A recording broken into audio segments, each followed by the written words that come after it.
Baik, pemirsa, saya lanjutkan kembali talk show kita. Saya pertama ke Bung Rais dulu. Bung Rais, ini kalau melihat nasib Liga 1 kita di Indonesia, ini kan belum ada kejelasan sampai saat ini.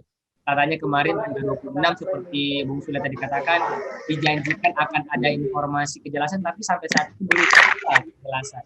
Nah, pendapat dari Bung Rais sendiri selaku supporter ini melihat keadaan sepak bola kita seperti apa nih, Bung? Jadi betul yang dikatakan Sule itu bahwa ini harus ada kepastian. Ya. Jangan selalu wacananya akan dimulai seperti ini. Akan digulir bulan ini, akhirnya tidak jadi juga. Ya.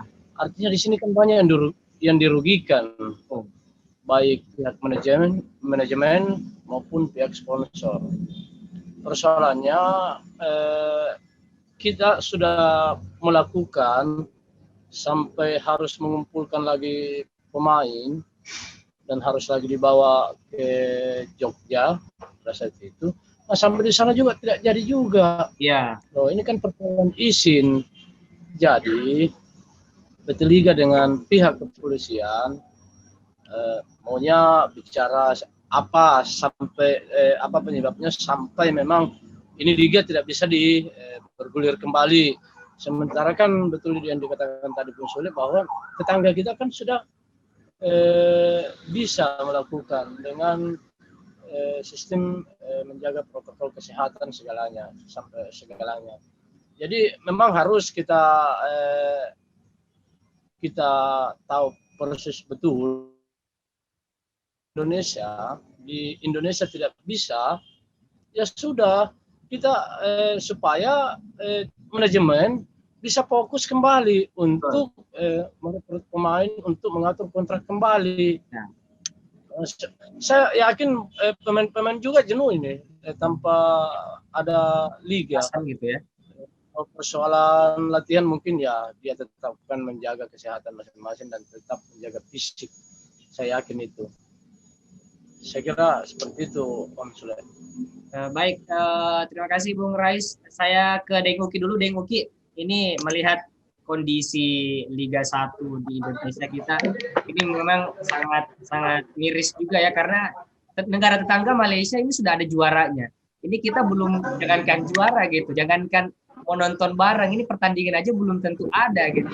Pendapat dari Deng Uki sendiri melihat sampai saat ini belum ada kejelasan dari PT Liga, seperti apa Deng Uki? Baik, assalamualaikum warahmatullahi wabarakatuh. Assalamualaikum. Ya, halo Pak Dokter, Om Rais. Sebenarnya saya minta maaf, lagi-lagi terlambat. Tidak apa-apa ya. Sudah 2 kali saya terlambat terus, mohon maaf. Begini, saya mungkin pendapat sama semua kita pendapat sekarang ya. Kita semua mungkin sepakat kalau kita betul-betul dibingungkan dengan kondisi persepak bolaan kita selama ini. Ya bukan cuma tahun ini ya, dari tahun ke tahun kita selalu dihadapkan dengan masalah-masalah seperti ini. Ya. Betul memang pernah saya dengar kalau bilang persepak bolaan Indonesia memang ini beda dengan persepak bolaan di luar ya. Karena kita banyak diatur oleh hal-hal yang semestinya seperti ada momen pilkada, ada momen apa, itu kan kita harus mengikuti. Sementara PSSI tidak pernah mau mau menjadikan pengalaman kemarin itu sebagai acuan untuk liga ke depannya. Umpamanya kita ada momen pertandingan internasional, otomatis kompetisi harus terhenti di situ lagi. Iya. Ya kan dari tahun ke tahun seperti itu. Orang sudah finish, kita baru mau start atau kita paling tidak sudah baru di pertengahan jalan. Jadi memang selalu telat. Nah sekarang yang seperti saya bilang kemarin bahwa ini Liga Indonesia ini bukan kelasnya kelas Tarkam. Iya, betul. Yang maksud saya begini. Tarkam saja isinya itu kalau kita mau bikin pertandingan isinya itu sepekan atau bahkan ada 1 bulan sebelum pertandingan kita sudah harus mengurus kesana kemari perizinannya apa segala. Nah ini event nasional. Jadi mustahil bagi saya, mohon maaf kalau saya salah, tapi ini pemikiran saya. Kalau yang dijadikan kemarin alasan, dan memang kan kenyataannya seperti itu hanya karena izin, ya. Padahal H- berapa lagi, tinggal 2-3 hari kayaknya ya. Ya. Tiba-tiba ada apa gitu, ada apa? Harusnya kan dari jauh-jauh hari sudah diurus ini isinya. Kalau memang tidak bisa ya sekalian tidak bisa. Ya. Jangan di PHP ke tim. Betul. Ya. Sampai keluar statement. Pokoknya nanti kalau pertandingan supporter datang ke stadion, timnya kalah. Oke, kita semua sepakat tidak ke stadion. Tapi buktinya apa? Tidak ada juga. Jadi saya bilang dari kemarin, dari selalu juga saya bilang, seharusnya ILB atau PSSI harus berani mengambil sikap yang seperti dibilang Bung Sule tadi, di stop atau bagaimana supaya ini tim mau cari pemain bukan kayak momentar kam, tinggal telepon, bos, kau main di timku ya. Nah, tiba-tiba kita lihat, ayo main di sini, ayo main di sini. Tidak, bos. Nanti kita seperti itu, kita diikat lagi aturan-aturan mereka. Begitu pemain sudah dikontrak, dipermasalahkan lagi, kitasnya dipermasalahkan lagi, masalah transfernya apa semua. Jadi kita terkadang kayak bingung sendiri kenapa sampai begini sepak bola kita. Pemain kasihan juga ya. Pasti mereka jenuh dengan seperti ini. Baik, Dek Uki, ini juga banyak masyarakat Kota Makassar yang bertanya-tanya, ini bingung juga karena kompetisi liga tidak bisa digulir, tapi perlahan tapi pasti tempat hiburan malam udah dibuka, hotel udah dibuka, tempat perbelanjaan seperti itu. Tapi kok ini kita liga belum bisa jalan-jalan, padahal izinnya sudah dibuat jauh-jauh hari, cuman untuk perizinannya ini kita terkandas di situ. Ini seperti apa ini kalau melihat dari pandangan Dek Uki sendiri? Ya, itu dia kenapa kalaupun kita dilarang berpikiran negatif tentang hal itu, biar bagaimanapun tetap ada mengarah ke sana, ada apa gitu. Yeah. Tim sudah mengikuti protokol kesehatan COVID-19, mau berangkat di swab, di sana di karantina dulu, ya, latihan, stadion steril, disiapkan tim dari COVID untuk memantau supporter tidak boleh datang. Kita sudah siap, dilarang lagi nobar berkerumun banyak. Oke, kami siap. Kami siap untuk itu. Semua tim pun siap. Cuma yang jadi masalah kan, yang jadi kendala kemarin. Kita jujur sampai saat ini, sampai detik ini pun saya masih bilang yang semua kemarin itu adalah settingan. Yeah. Cuma seakan-akan ada liga. Memberikan harapan, tapi harapannya ini belum kelar gitu ya. Tidak ada. Ya anak zaman sekarang bilang di PHP lagi. Ya. Cuma untuk meredam supaya tidak ada gejolak dari supporter. Iya. Kita mau selalu diedukasi bagaimana supporter supaya nggak ribut di stadion, supaya sementara yang harusnya diedukasi ini mereka yang berkompeten di PSSI ini, yang di LB ini. Capek kita dibuat seperti ini. Iya. Ya. Kalau mau ke pribadi lagi, saya banyak istilahnya banyak rugilah dari tidak adanya kompetisi ini. Betul. Belum lagi teman-teman saudara-saudara kita yang mencari nafkah di sepak bola ini, ya, penjual-penjual merchandise, penjual-penjual asongan di stadion, dan lain sebagainya ya. Iya, kalaupun memang harus ada liga tanpa penonton, oke. Tapi kalau sampai saat ini, pernyataan kemarin kan di tanggal 1 November, kita dijanji lagi 1 November, tiba-tiba keluar lagi dari pihak kepolisian, itu adalah hoax. Pokoknya tidak boleh ada turnamen, tidak ada liga sebelum pilkada selesai. Jadi, kalau dianalisa lagi, berarti ketakutannya bukan COVID. Alasannya bukan karena COVID, karena tunggu pilkada selesai, ada apa gitu. Ya kan? Kalau takut ada keributan nanti gimana mau ribut, bos, tidak ada kerumunan juga, tidak ada di dalam apa namanya.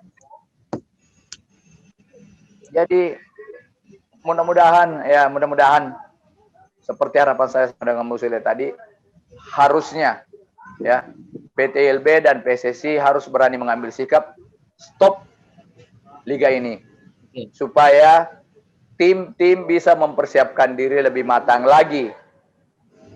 Semua tim bisa berbenah secepatnya supaya liga tahun depan kita bisa menyaksikan liga yang betul-betul penuh dengan kualitas, ya, karena persiapan yang lebih bagus lagi, persiapan yang lebih matang lagi. Nah, kalau kesannya dipaksakan seperti kemarin tanpa degradasi, tanpa apa segala, otomatis pemain formalitas sekedar main saja, pasti seperti itu. Dan bisa saja lagi terjadi, mohon maaf, jual beli pertandingan. Betul. Siapa yang mau naik papan atas, oke. Siapa mau naik papan tengah, silakan. Istilahnya kualitas pertandingan juga nggak ada gitu ya, Deng? Tidak ada. Baik. Mungkin kalau saya seperti itu. Ya. Terima kasih, Deng Uki. Saya ke Dr. Hasan selaku pegiat kesehatan, seorang dokter ya, Dr. Hasan, melihat kondisi pandemi saat ini sepak bola di Indonesia sempat diberikan harapan bahwa akan kembali dilanjutkan di tanggal 1 November, tapi sampai saat ini perizinannya belum kelar. Padahal kalau dilihat yang lain-lain ini sudah perlahan tapi pasti dibuka seperti THM, hotel-hotel, belanja dan sebagainya. Pendapat dari Dr. Hasan sendiri seperti apa, Dok? Ya, Assalamualaikum warahmatullahi wabarakatuh. Waalaikumsalam. Jadi mungkin semua sudah dijabarkan tadi sama Om Sule, Bung Rais, sama Dengku. Kita dibuat bingung dengan pemerintah. Kalau dari kami berbicara kesehatan, sebenarnya untuk lanjutan Liga 1 mereka sudah mengikuti protokol kesehatan seperti di negara-negara dunia. Mereka di swab, sampai di sana mereka di karantina, bahkan stadion sudah dikosongkan dengan ancaman apabila stadion datang supporter timnya di WO, dihindari juga nobar bergerombol. Kami dari tim sama supporter juga sudah menyiapkan, cuman ya itu lagi lucunya izinnya yang bermasalah. Seperti dibilang tadi Deng Uki, Liga 1 ini liga level nasional, gaungnya sudah jauh-jauh hari 1 Oktober sudah berjalan, tapi kenapa 2-3 hari sebelum bergulir ada lagi info dari kepolisian tidak dapat izin gitu. Itu kalau saya lihat tidak ada sinkronisasi dari Federasi Sepak Bola PSSI dengan PT Liga dengan pihak kepolisian untuk mengurus ini. Seperti yang dibilang Deng Uki tadi, ya kita di PHP dikasih lagi harapan tanggal 1, tapi dari pihak Liga sama pihak Federasi PSSI mungkin tidak bekerja, cuman memberikan PHP kepada klub supaya untuk meredam begitu. Sebenarnya sudah bisa kita laksanakan dengan protokol kesehatan, sama dengan protokol kesehatan dunia. Pun kalau pada saat nanti dalam jalannya liga ada yang terkena positif, ya mau tidak main seperti di Liga Dunia, mereka harus isolasi. Itu konsekuensi dengan kita di era pandemi. Dan seperti dibilang Bung Sule tadi sama Ibu Ki, memang harus ada kepastian jalan atau di stop. Kalau menurut saya, kalau dengan kondisi begini, dengan PHP begini, mending kita stop saja. Kenapa saya bilang di stop? Yang rugi itu PSM sendiri, secara finansial rugi. Nah,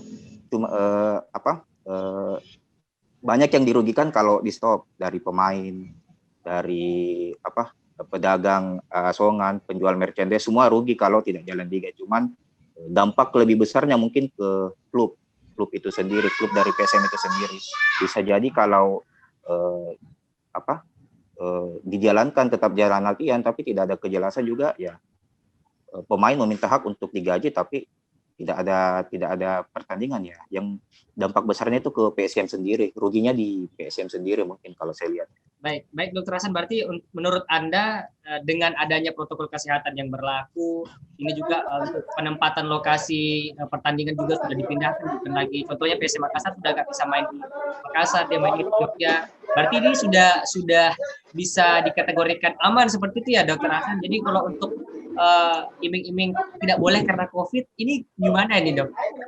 Ya, itu tadi saya bilang kita dibikin bingung. Soalnya kalau dari protokol kesehatan kita mengacu pada Federasi Sepak Bola Dunia ya, FIFA ya. Mereka dengan protokol swab, karantina, isolasi mandiri apa semua. Kalau ada pemain yang positif tidak diperbolehkan bermain, sebenarnya kita sudah siap dengan begitu. Cuman kita terkendala di izin. Kita sudah siap main di wilayah Jawa. Sebenarnya kalau saya sendiri pribadi, kita tahu pandemi itu paling banyak di Pulau Jawa, Jakarta dan Pulau Jawa. Salahnya dari awal kenapa dipusatkan di Jawa. Kalau memang mau menghindari, kita pusatkan di Papua, yang memang jauh dari zona merah kalau mau dipikir. Mereka kasih tempat di Pulau Jawa, begitu kan Kontroversi dari juga awal. gitu ya. Kenapa? Kontroversi juga kalau ditempatkannya di Jawa, padahal Jawa ini salah satu epicentrum juga penyebaran COVID. Jawa itu salah satu penyebar COVID terbanyak di Indonesia. Cuman dari PT Liganya memfokuskan di Jawa, itu sebenarnya sudah salah dari awal kalau saya pemikiran saya pribadi ya. Kalau memang mau yang ini ya kita ke zona yang hijau yang memang aman kalau mau disepasarkan. Sekali jauh kita main di Papua semua, atau sekali jauh kita main di Aceh semua. Kalimantan ya. Kalimantan begitu ya. Oke.